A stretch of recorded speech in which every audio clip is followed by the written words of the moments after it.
The carnivorous dinosaurs of the Mesozoic era were some of the most spectacular and terrifying carnivores ever to walk the earth.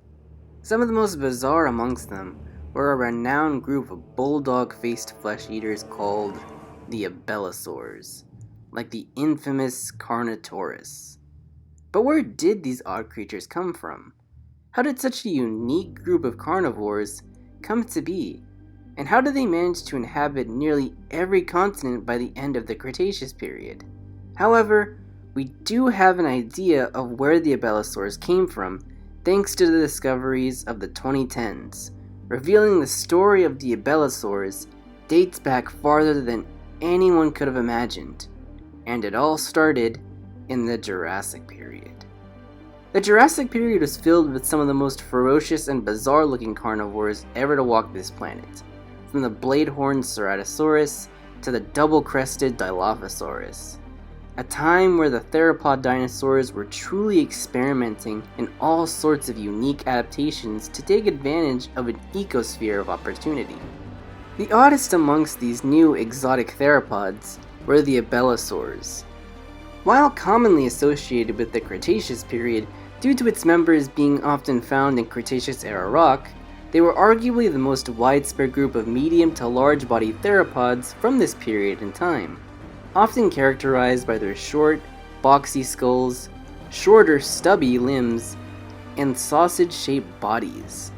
However, where they got their start exactly has been a mystery since the group's inception in the 1980s, with the discovery of Abelisaurus and Carnotaurus. And it's left scientists' heads scratching where exactly these dinosaurs belonged on the theropod family tree. Based on phylogenetics, or the area of study based on shared characteristics between different organisms, the placement of the Abelisauridae family landed within Ceratosauria, sharing several anatomical traits with other Ceratosaurians, such as the short, four-fingered front limbs and crested skulls.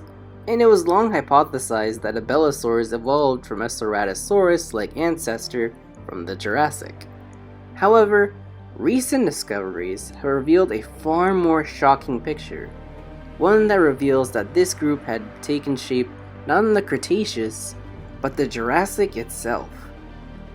In the mid-2010s, two new Abelisaurs were recovered from the Southern Hemisphere, the Australian Ozraptor and the South American Abelisaurus. What was truly remarkable about these two Abelisaurs were that they weren't from the Cretaceous period, but were in fact dated back as far as the mid-Jurassic period, approximately 175 to 170 million years ago. What's more, Abelisaurus in particular opened the doors to a brand new insight into early Abelisaurs. Thanks to its remains consisting of fairly complete material, it's revealed that the Abelisaur body plan was already in motion during this time, with its earliest members already developing the comically short arms. That being said, it was also notably different, in that while the body plan for Abelisaurus was similar to its descendants, it showcases its own unique anatomical traits that were likely present in other early Abelisaurs, such as a functional elbow. You see, by the time of the early Cretaceous period, most Abelisaurs had lost fully functional arms, many of which were even shorter than the tiny arms of Tyrannosaurs. In fact, by the time of Carnotaurus, 70 to 68 million years ago, their fingers didn't even have claws. Another key distinction from Abelisaurus in the fact that its own claws were still present on its two forelimbs, even though they were still fairly reduced. So why did Abelisaur forelimbs shorten over time?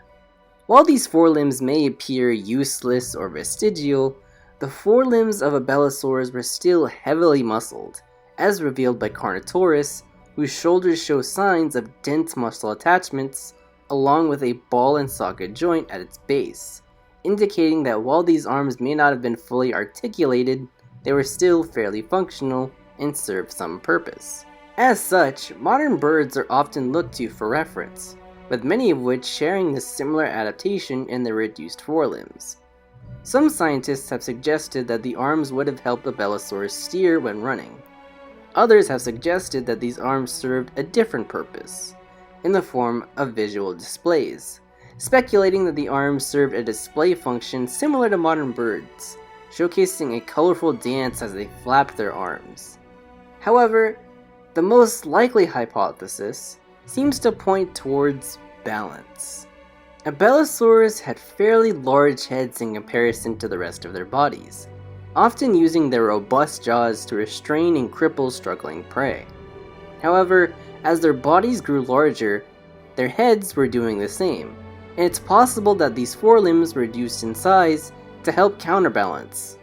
It seems that Abelisaurs seems to be a showcase of this transition, being fairly small for an Abelisaur, but already training in its arms for a larger, more powerful head.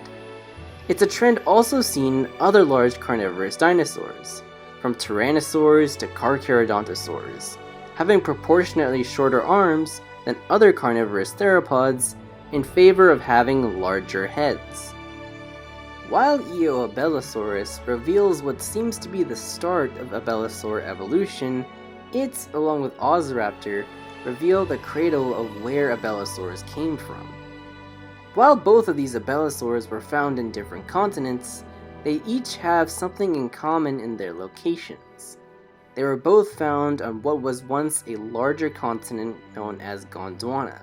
Gondwana in particular was composed of what we know today as Africa, South America, Australia, Antarctica, and portions of Europe.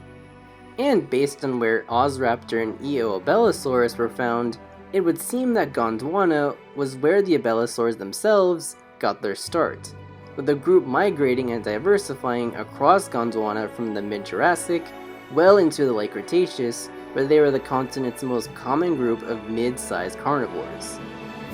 However, while Gondwana may have been their birthplace, it wasn't the only landmass Abelisaurs were found in during the Jurassic. In 2018, a remarkable discovery from the infamous Morrison Formation revealed a brand new expansion to this lost Jurassic world, a tooth from an Abelisaur. This finding, while minuscule in scale, is remarkable in scope, revealing that Abelisaurs not only thrived on Gondwana, but managed to make their way to North America by the end of the Jurassic. It's possible this occurrence was due to an intercontinental exchange, at some point during the mid to late Jurassic, as similar cases have been found with other groups of dinosaurs being found on far distant continents during this time. It's the same instance that during the Cretaceous period, Abelisaurs were able to be so widespread around the world as the continents continued to split, with different groups emerging as they became more and more isolated as they adapted into new, even odder forms as they continued to migrate across the world, becoming one of the most successful groups of carnivorous dinosaurs in the fossil record. This astonishing story of evolution is a testament to how adaptable the odd-faced Abelisaurs truly were, and how there's so much to their story that we continue to piece together. And thanks to these Jurassic Abelisaurs, we truly have a grander scope than ever before of the Abelisaurs' success.